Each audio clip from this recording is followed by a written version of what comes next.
Good day, teachers and students of Latin, and those curious watching this video at this very moment. As a Latin honors student, I am happy to share with all of you ideas regarding listening to Latin. The ideas I'm about to share with you are based not only on my experience, but the experiences of my fellow Latin honors classmates as well. So with this, let us start. Usually, when we start listening to Latin, it's like the words just enter one ear and immediately exit the other, leaving no message or information in our brains. So, it's like this piece of clay and this chopstick. This piece of clay is us, and this chopstick are the Latin words. And as I said, it enters one ear and just exits the other, leaving no information. So, enough of that. To prevent this from happening, write down familiar or prominent words down on paper so you have some clue as to what you're listening to. Listening to the same thing over and over again can also help you grasp more words and can slowly help you understand and figure out the message or idea being captured. Also, if you keep on listening, you would get the hang of how the words and sentences are conveyed, and you could get used to the accent and diction of the speakers, which will familiarize you and make you more comfortable when listening to future Latin audibles and pieces. I personally suggest that while listening, you have alongside with you a Latin dictionary or book to help you translate what you have just listened to. Having some knowledge of derivatives would also help you in listening more effectively, because Latin words pretty much make up most of the English words. These English words derived from the Latin words, and knowing these would surely lighten the difficulty of your translation. Taking note of endings, as well as verbs, would be greatly advantageous, because if you get to identify these, the rest of the words would just follow, leaving you to understand completely the Latin piece or audible. Oh, and some tips for all of you. Number 1. Don't limit yourself to the prominent meaning of words all the time, because their meanings could change when put aside or joined with other words. These kinds of assumptions could be very crucial because they can confuse you. An example would be the phrase mater iced. If you translate this literally and assume only one meaning for the word matter, then the English translation would be mother of the tide. Now, this sounds wrong. Whereas if you're open-minded, matter could mean different things like source or origin, and you just have to get the most suitable meaning. In this case, it would be origin. So the more correct translation would be origin of the tide. Number 2. Create images from Latin words directly instead of getting the English translation first, then going back to the Latin word with the image provided by the English word. An example would be the word arbor. Instead of getting its English translation, which is tree, try to create an image out of it. A large trunk with a lot of branches and leaves. What I am driving at is that you get the idea directly from the Latin word. Number 3. Read a lot of Latin texts to further familiarize you. And lastly, don't get intimidated by the so-called fast speaking. We all know that grammar makes up language. Grammar, specifically Latin grammar, contains personal endings, declensions, tenses, conjugations, and the like.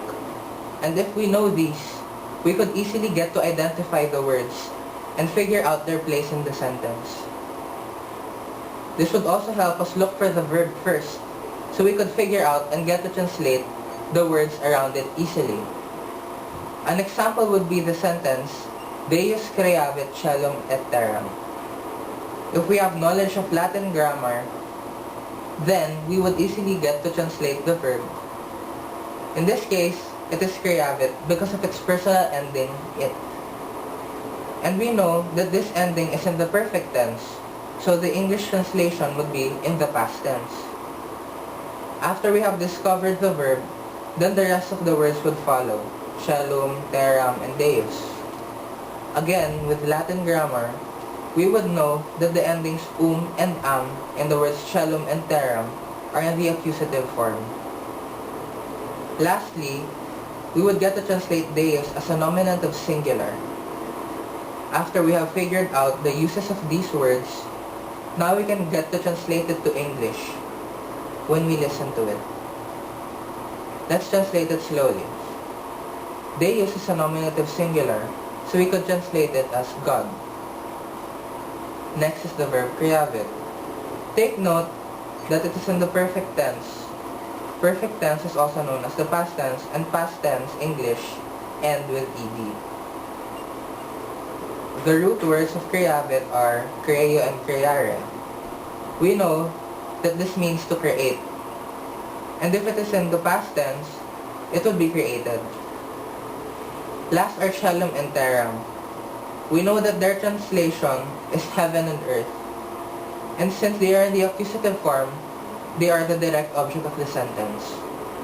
So, the correct translation of the sentence would be, in English, God created the heaven and the earth. With these, we would see that with Latin grammar, we could break down sentences into parts, and we could get to understand the Latin audible with less difficulty. When one speaks in Latin, he is able to respond and recognize easily Latin words once he listens to a Latin audible. He develops a certain familiarity to Latin when he speaks it.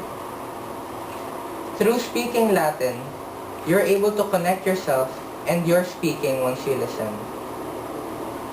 It's like you're just applying what you speak to what you're listening to. When you listen to Latin, it will be just like listening to yourself if you're able to speak the language. Also, if you speak Latin, more images and meanings stick to a certain Latin word, and once you hear it in an audible, you would not have much difficulty in understanding it. This also goes for word forms and sentences in Latin. If you speak Latin, you would familiarize yourself of these, and you would easily recognize them.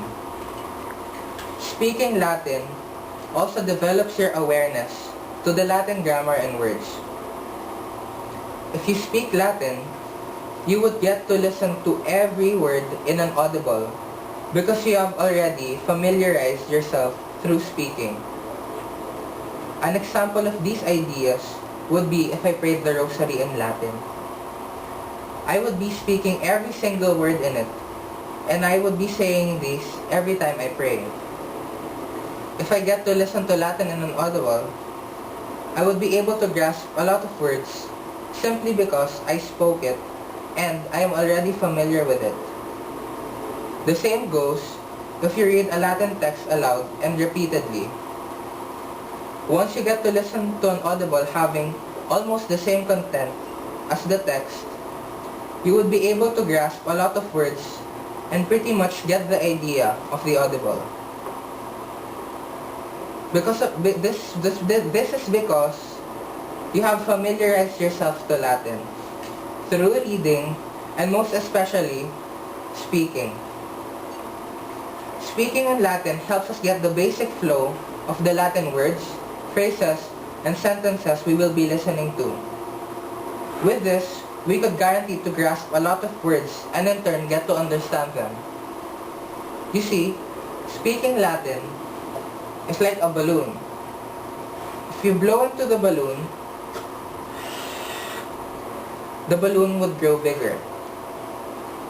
The balloon growing bigger is like your familiarity with the language growing as well.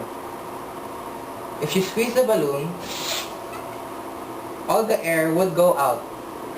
And this is like when you listen to Latin and use all your familiarity to be able to listen to the Latin audible well. That's all the time I have for now. I hope this video helped all of you have a better appreciation of Latin, especially in listening to it. It's been a pleasure to share with all of you my thoughts and the thoughts of others regarding listening to Latin. Until next time, thank you everyone.